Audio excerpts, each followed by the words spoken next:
Hello everyone, আসসালামু আলাইকুম। আশা করি সবাই ভালো আছেন। সো আজকে হচ্ছে আপনাদের জন্য অনেক বড় একটা surprise, one kind of even যত বাংলাদেশি স্টুডেন্ট যারা ইউএসএ আসতে চায় তাদের জন্য একটা গুড মোটিভেশন।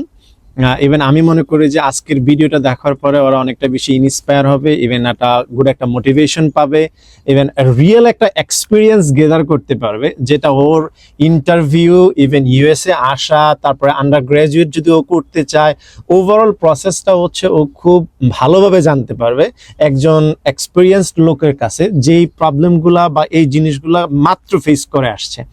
সো এরকমই একজন আমাদের মাঝে আজকে হচ্ছে, যে ওর নাম হচ্ছে শিপন। ও আসছে হচ্ছে গতকালকে আসছে ইউএসএ তে। ও আন্ডার গ্রাজুয়েট করার জন্য ওয়েবস্টার ইউনিভার্সিটিতে এনরোল হয়েছে। তো ফর্চুনেটলি হচ্ছে ওর সাথে আমার কমিউনিকেশন হচ্ছে আমার ফেসবুকের এই পেজের থ্রুতে। তো এখন হচ্ছে কি আমরা ওর কাছ থেকে অ্যাকচুয়ালি জানার চেষ্টা করব যে মানে কিভাবে হচ্ছে ভিসা ইন্টারভিউতে কি কি কোয়েশ্চেন জিজ্ঞাসা করেছিল, বা মানে যে ভর্তির যে প্রসেসটা, এই প্রসেসটা কিরকম ছিল, ও কিরকম পরিমাণে স্ট্রাগল করা লাগছে, তারপর হচ্ছে আসার সময় ইমিগ্রেশনে ওকে কি কি কোয়েশ্চেন আস্ক করেছিল, বা কি কি কোয়েশ্চেন জিজ্ঞাসা করলে কিভাবে অ্যান্সার দিতে হয়। এই জিনিসগুলো অ্যাকচুয়ালি অনেক কিছু অনেক ইম্পর্টেন্ট, কারণ আমরা যখন হচ্ছে ইমিগ্রেশনের সময় আমরা সবাই জানি কম বেশি যে ইমিগ্রেশন অফিসার আপনাকে অনেকগুলো কোয়েশ্চেন করবে। এই কোয়েশ্চেনগুলোর অ্যান্সারগুলো কিভাবে দিতে হয় এগুলো একটু যদি আপনার জানা থাকে বা আপনি যদি আইডিয়া জেনারেট করতে পারেন, তাহলে আচ্ছা ইমিগ্রেশন যে প্রসেসটা থাকে এই প্রসেসটা আপনার জন্য কোয়াইট ইজি হয়। আরেকটা জিনিস হচ্ছে আমরা সবাই কম বেশি জানি, সেটা হচ্ছে ভিসার ক্ষেত্রে ভিসা অফিসার, যেটা আমরা যেটা ভিসা ইন্টারভিউ বলি, ভিসা অফিসার বিভিন্ন কোয়েশ্চেন করে যে তুমি আন্ডার গ্রাজুয়েটে যাওয়ার সময় বিভিন্ন রকম একটা কোয়েশ্চেন থাকে, তুমি কি কোথায় যাবা, কিভাবে যাবা, কার কাছে থাকবা, লাইক দ্যাট। আর আমরা ওর কাছ থেকে আজকে জানতে পারবো যে কিরকম কোয়েশ্চেন ছিল, বা ও কি প্রবলেম ফেস করেছিল, বা ভিসা হওয়ার পরে ওর এক্সাইটমেন্ট কিরকম ছিল আর কি। হ্যাঁ, তো এগুলো আমরা জানার চেষ্টা করবো। সো আমরা একটু শিপনের কাছ থেকে কথাগুলো শুনি। শিপন আমার মনে হয় যে সবকিছু একদম সুন্দরভাবে আপনাদেরকে এক্সপ্লেইন করতে পারবে, যেটা আপনাদের কাজে লাগবে।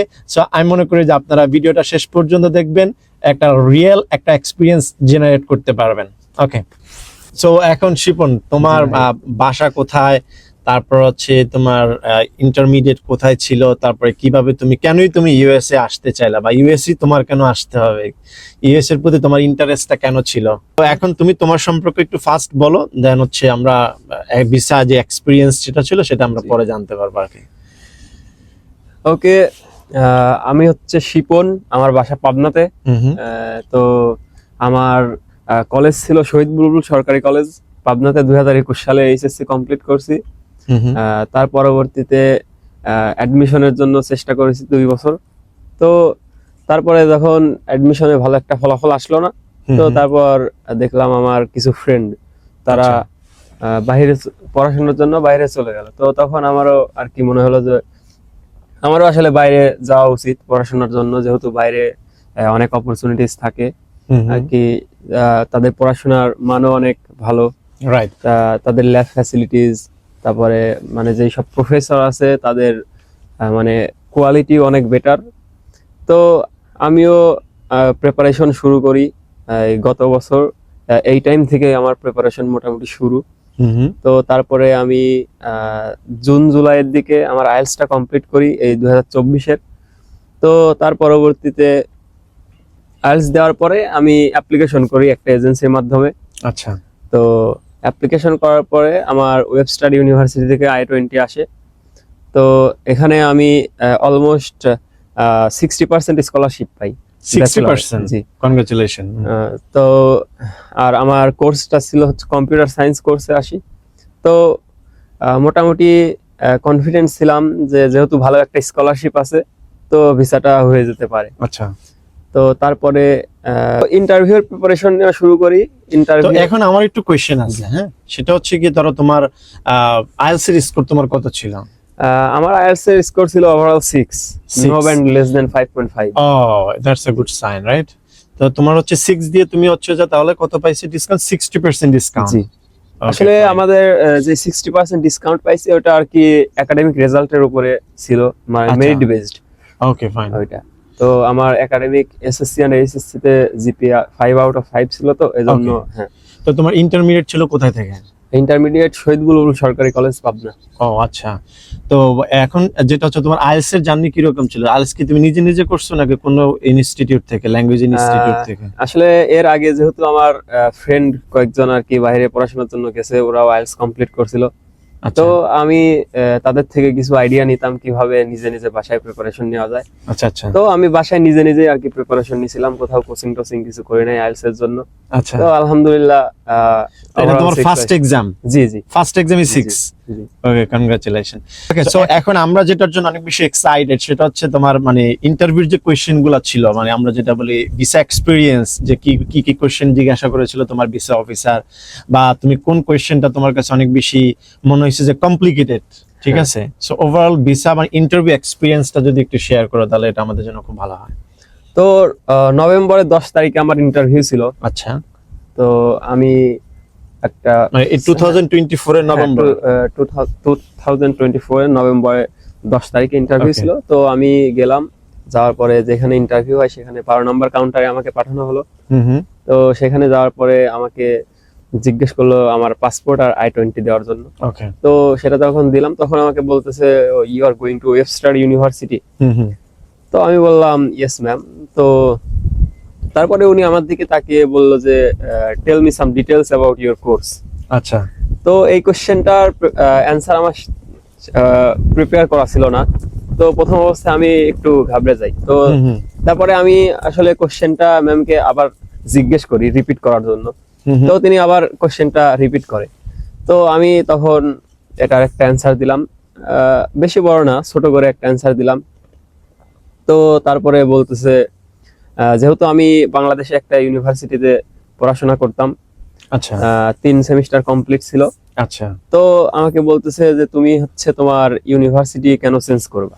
আচ্ছা, তো আমি তখন বললাম যে আসলে আমার ইউনিভার্সিটির যেই সব ফ্যাসিলিটিস আছে সেগুলো আমার কাছে তেমন একটা ভালো লাগতেছে না। তো আমি মনে করি যে আমার ফিউচার ডেভেলপের জন্য এই এই পড়াশোনাটা তেমন একটা গুরুত্বপূর্ণ না।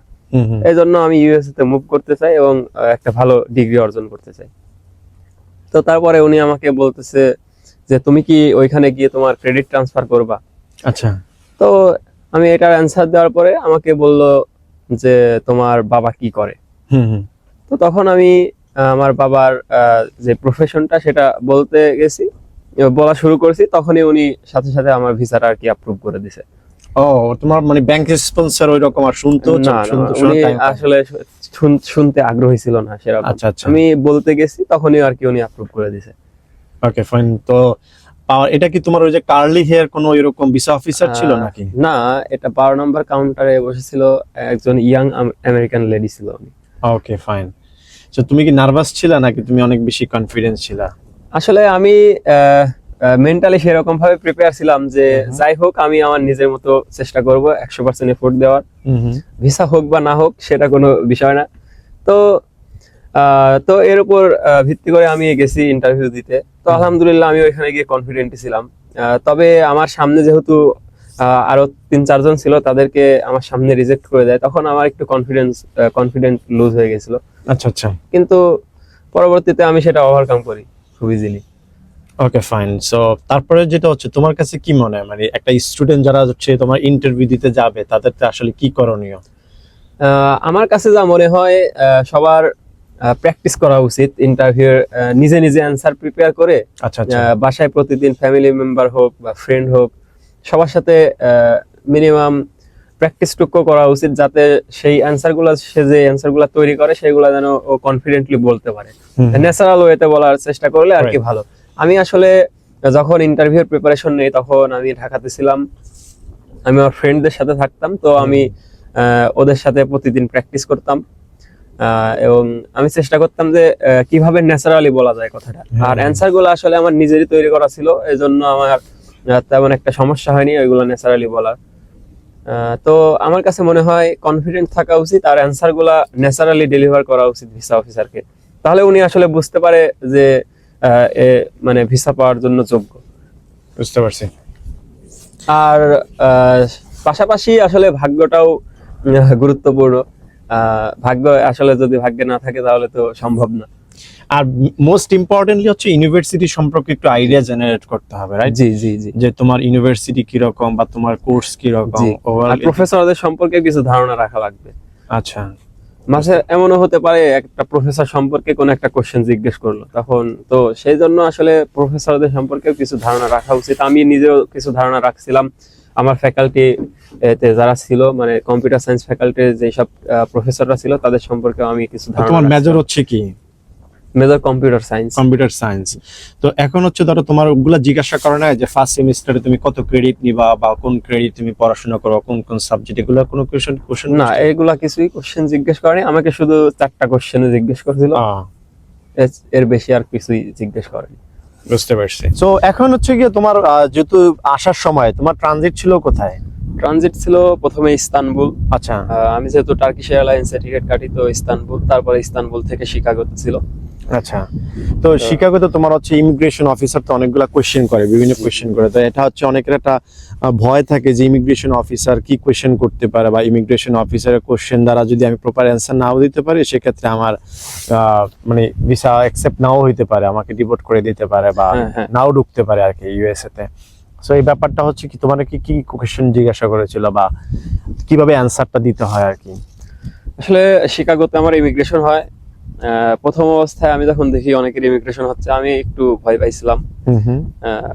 মনে হচ্ছিল যে যদি ডিপোর্ট করে দেয় তাহলে কেমন হয়, মানে একটু ভয় ভয় ভয় লাগতেছিল নিজের মধ্যে। তো পরবর্তীতে যখন আমি গেলাম, আমার পাসপোর্ট দিলাম, আমাকে বললো যে তুমি কি পড়াশোনা করবা। তো আমি বললাম আমি কম্পিউটার সায়েন্সে পড়াশোনা করব। তো তারপরে বলতেছে কোন ইউনিভার্সিটিতে পড়াশোনা করবা। তো আমার ইউনিভার্সিটি যেহেতু ওয়েবস্টার ইউনিভার্সিটি, আমি বললাম। তো তারপরে বলতেছে তুমি ডর্মে থাকবা নাকি অ্যাপার্টমেন্টে থাকবা। তো আমি বললাম যে আমি অ্যাপার্টমেন্ট নিছি। তো তারপরে বলে তোমার রুমমেট আছে নাকি তুমি একাই ডর্মে থাকবা। তো আমি বললাম যে আমার রুমমেট আছে, আমার সঙ্গে যেহেতু আরেকজন আসতেছিল। তো আমি তাকে দেখাই দিয়ে বললাম যে ও আমার রুমমেট। তো তারপরে আমাকে বলতেছে তুমি তাকে কতদিন ধরে চিনো, কিভাবে চিনো, এসব কিছু জিজ্ঞেস করতেছে। তো বললাম। তো তারপরে বলতেছে যে তোমার সাবজেক্ট কয়টা। আচ্ছা, এটা ইমিগ্রেশন অফিসার আমাকে জিজ্ঞেস করতে তোমার সাবজেক্ট কয়টা নিছো ফার্স্ট সেমিস্টারে, তারপরে ক্লাসের জন্য কি রেজিস্ট্রেশন করছি কিনা। তো আমি বললাম। তো তারপরে আমার পাসপোর্টটা আর ইমিগ্রেশনে যে ফর্মটা দেয় ওটা দিয়ে বললো আচ্ছা ঠিক আছে যাও। আর আমার যা মনে হয় ইমিগ্রেশন মোটামুটি স্মুথই হয়, কাউকে বেশি একটা কোশ্চেন জিজ্ঞেস করে না, কিন্তু আবার কারো উপরে যদি সন্দেহ হয় তো সেই ক্ষেত্রে তাকে অনেক কোশ্চেন জিজ্ঞেস করতে পারে। তো কি কি পেপারস গুলো অ্যাকচুয়ালি তোমার কি কি পেপারস গুলো দেখছিল ইমিগ্রেশন অফিসার? আসলে আমাকে কোনো পেপারস এর জন্য আস্ক করেনি, শুধু আমার পাসপোর্টটাই দিয়েছিলাম। আচ্ছা। তো পাসপোর্ট নিয়ে উনি শুধু আমাকে যেই সব কোশ্চেন জিজ্ঞেস করার দরকার ওনার জানার প্রয়োজন ছিল সেগুলো আর কি জানলো। ও আর আমার I-20 সাথে I-20 মানে চাইছিল, তো পরবর্তীতে I-20 দিলাম। I-20 তে দেখলো, সবকিছু দেখে তারপরে আর কি আমার ইমিগ্রেশনটা কমপ্লিট হয়ে গেল। ওকে, ফাইনালি তারপরে তুমি ইউএস এর মাটিতে। জি আলহামদুলিল্লাহ। তো এটাই হচ্ছে ওর আজকে হচ্ছে ইউএস এর মাটিতে ফার্স্ট ডে। কালকে রাত্রে যেতে ও আসছিল। তো এখন তোমার ওভারঅল তোমার এক্সপিরিয়েন্সটা কি? তোমার মানে একটা ইভেন যারা আসতে চায়, স্পেশালি যারা আন্ডার গ্রাজুয়েটে দেশের বাইরে আসতে চায়, স্পেশালি ইউএসএ তে, ইউএসএ হচ্ছে মোস্ট অফ দ্য স্টুডেন্টস এর একটা ড্রিম কান্ট্রি, রাইট? সো এখন যারা আসতে চায় তাদের উদ্দেশ্যে তোমার মানে কি বার্তা বা তোমার কি রিকমেন্ডেশন থাকে? আসলে ইউএসএ বিশ্বের মধ্যে সেরা একটা দেশ, অবশ্যই সবার মানতে হবে।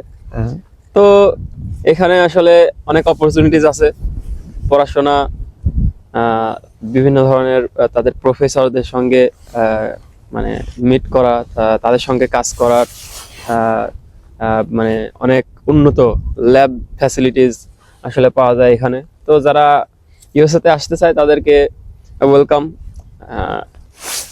এই তো। আচ্ছা, তো এখন ওয়েবস্টার ইউনিভার্সিটি তোমার কাছে কি মনে হয় যে যখন তুমি ওয়েবস্টার ইউনিভার্সিটি সিলেক্ট করলা, ওয়েবস্টার ইউনিভার্সিটি মানে কেন? অন্যান্য ইউনিভার্সিটিতেও ছিল। আসলে ওয়েবস্টার ইউনিভার্সিটি আমাকে হিউজ একটা অ্যামাউন্টের স্কলারশিপ দিয়েছে এর জন্য। তো যদি স্কলারশিপের অ্যামাউন্টটা অনেক বড় হয় তো ভিসা পাওয়ার ক্ষেত্রে আমার মনে হয় এটা একটু কাজে দেয়, তখন ভিসা অফিসাররা একটু ইমপ্রেস হয়। তো এটাই আসলে কারণ ছিল। ওয়েবস্টার ইউনিভার্সিটি চুজ করা হয়েছে। স্পেশালি তুমি কয়টা ইউনিভার্সিটিতে অ্যাপ্লাই করছিলা? I-20 পাইছিলে কয়টা ইউনিভার্সিটি থেকে? I-20 পাইছিলাম 3টা ইউনিভার্সিটি থেকে। Okay fine. সো আমরা হচ্ছে এই পর্যন্তই। তো এখন যেটা হচ্ছে গিয়ে যদি কেউ ইউএসএ আসতে চান বা ইউএসএ আসার যদি প্ল্যান থাকে, স্পেশালি যদি কেউ আন্ডার গ্রাজুয়েটে যদি আসতে চান, তাহলে এই ভিডিওটা থেকে ওর কাছ থেকে যে ইনফরমেশনগুলো আপনি পাইছেন চেষ্টা করবেন ইনফরমেশনগুলো মাথায় রাখার জন্য বা মনে রাখার জন্য, কারণ এগুলো হচ্ছে আপনার নেক্সট টাইম আপনারও ফেস করা লাগতে পারে। তো এ পর্যন্তই, সবাই ভালো থাকবেন, সুস্থ থাকবেন, আল্লাহ হাফেজ, সবার জন্য শুভকামনা। ওকে, টেক কেয়ার।